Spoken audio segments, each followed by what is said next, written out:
in the Roe U.S. v. Wade in the U.S. I guess particularly. Do you have any sort of response to? Did you have a response when you saw today's news? Yeah, it's um, anger again. I think what's happened in this country in particular over the last few years. I think the way the culture is going is one thing, but the way we're then responding to it on a level of our leaders, who's supposed to be our leaders in our country, and our government and our judicial branch and all that fun stuff is to respond to that, and I think adjust to make sure that us collectively, whatever it means to be an American, because it's a mighty big country, but we have lots of people that are completely different, but that everybody is equal and has the same rights and is able to live their lives however they see fit, as long as they don't harm others. And so I just wanted to say that I felt like, with some of the things that have happened in the country, that the responses we would see from these branches is in the right direction. And for me, my personal opinion, I see them go in the complete opposite direction. And that's very, very frustrating and very unfortunate, because we're stripping the rights away of people. And at the same time, we're saying everybody can open carry now, and we strike that one down. I don't get it. I feel like we're impeding, or we're encroaching on people's personal spaces, and on especially on fundamental rights. I feel like for women, how a man can even just think that they have any right to say what women have to do there, even though a pregnancy is I think an issue for a man and a woman, that partnership together. But mainly, obviously, it's the body of the woman. And for us to think as men that we can sit there in our high seats and make rules and tell people what to do with their bodies is beyond me. Excuse my excitement to ask you this question, but as somebody who went through the naturalization process, you've seen this country from that perspective. Where did your awareness start in terms of, like at home in your country? When did you kind of get that sense of equality for all? Only one person.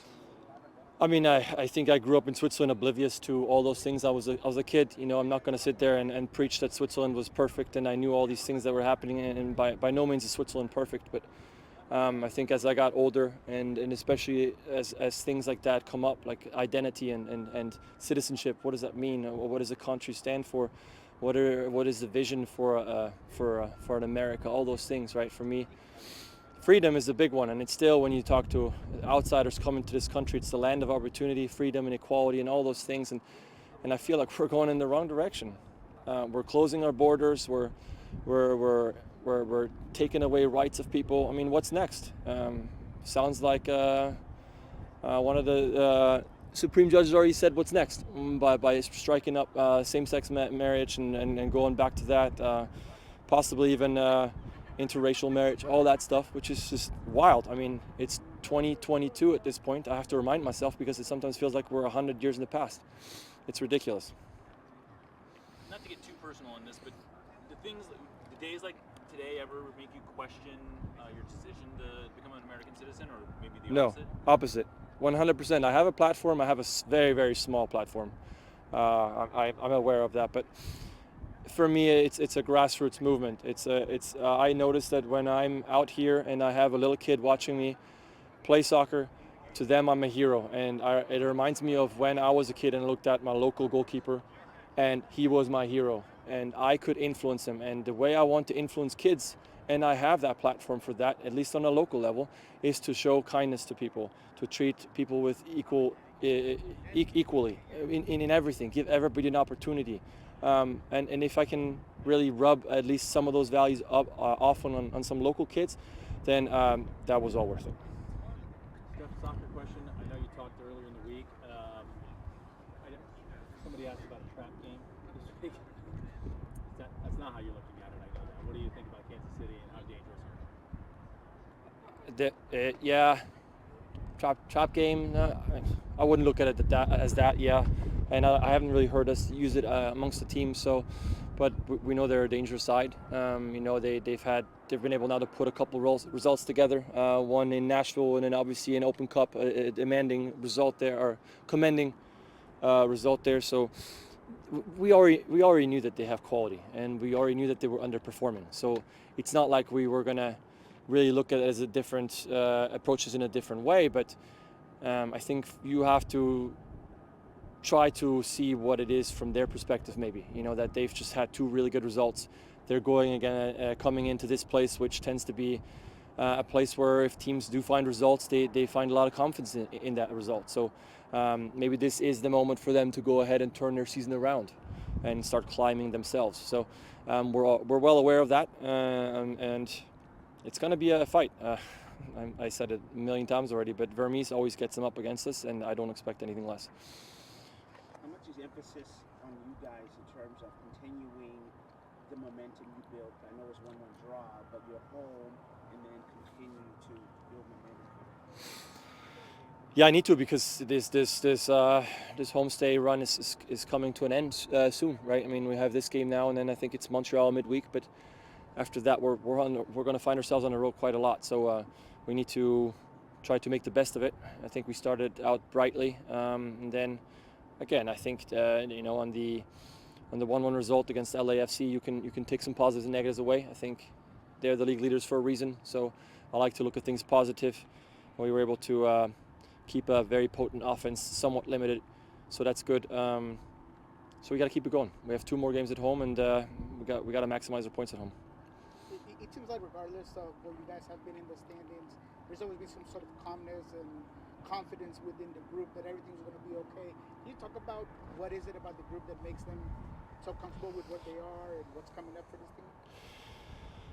I think we have a lot of veterans on the team, and we've had spells in the past where we had difficult beginnings to the season, and then we saw that we were able to claw back out of those holes and get back into it. But I think that just kind of proves for players that have been there how long the season actually is. So I mean, revisiting, I think about a month and a half ago, when I think we had a game, and I think Jeremiah asked me whether it was a must-win game, and I think we kind of knew that there's so much season to be played still, and still right now that there is so much season still to be played. So you want to stay even keel. You want to gain confidence in good results, but not go too crazy like you've achieved something, because there's still a lot of games to be played. And at the same time, if you screw up and you give away some points here and there, then that just means you got to come out harder here and work a little harder in training and find the result in the next week. So I think that confidence, that experience, that we have with all the veterans on the team helps us in that aspect. Steph, beyond the advantage of playing at home, do you think that having a full week for practicing is also an advantage, given that they had the game Wednesday? Could be, should be. Personally, I try to put in a really good shift during the week, and I think guys that realize that we were able to get a full week of training, I think did that for the most part as well, so that's good. If you ask them, they'll probably say the opposite, and say they're a well-oiled machine at this point, and they were able to get some really good results, and they're flying high on confidence, and they can't wait to get back on the pitch. But I think we took out of this week what we could, and that's a good thing.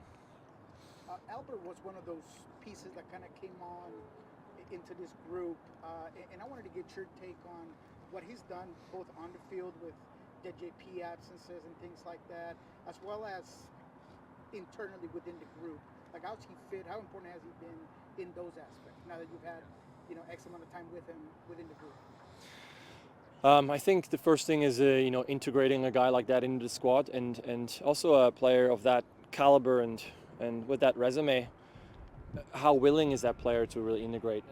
And so from that aspect, I think he's done phenomenal, because he's shown up ever since he joined the squad. He's willing to put in the work, and that right away, that's huge, especially for younger guys. When you see someone like that come in and is like, okay, what do you need me to do? And then go the extra mile on top of that. That's great. That shows you that he's in his position, and he's earned his place in the national team and earned his contract for a reason.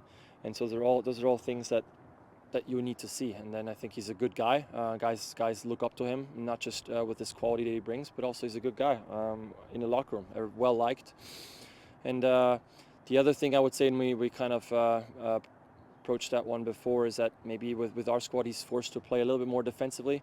and he's done that without any hissy fits, without any, sometimes the strikers like to just, or the attacking minded players like to just be up there and take all the glory and not do the hard work. But he's done all that, and he's helped us tremendously, especially when we've had to shuffle players around. Now we'll have to shuffle some more, so even more responsibility will fall on his shoulders, but I know he's more than capable. Steph, going back to this, a couple more stuff in there.